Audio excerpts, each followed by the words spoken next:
It's a Saturday, it's cold out. I've decided to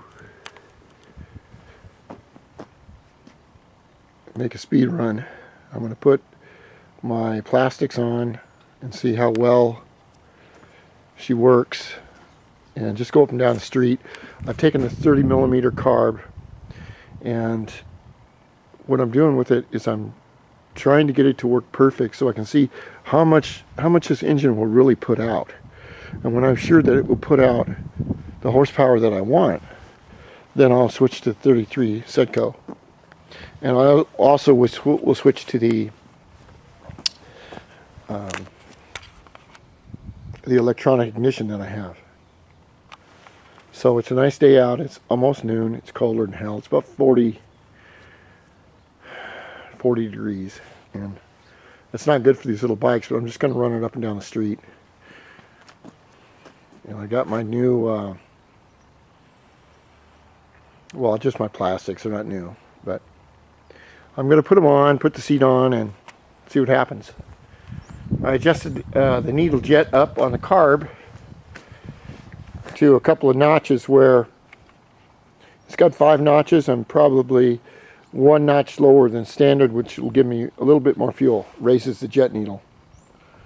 The engine seems to be running good, except for the weather. With a cold like this, it's not good to run these too long because they reverse vapor lock.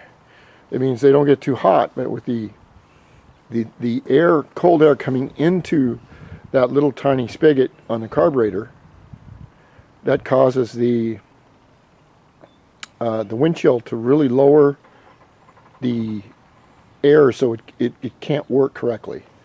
I really like how I've got these.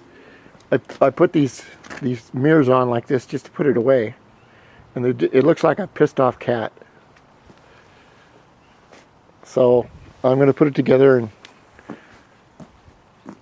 we'll see how it works.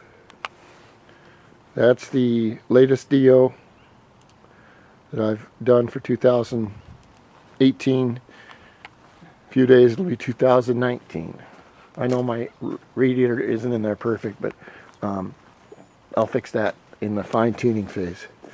And then of course I have my little I have my little bike here that I've taken out, my little Honda Gyro, and I like to take these out and once a month or so in the cold weather if I can, and get them to run. Also, you don't want them to sit in the same place on the tires all the time. Alright, so I'm going to get it running and cruise on up the street and see what happens.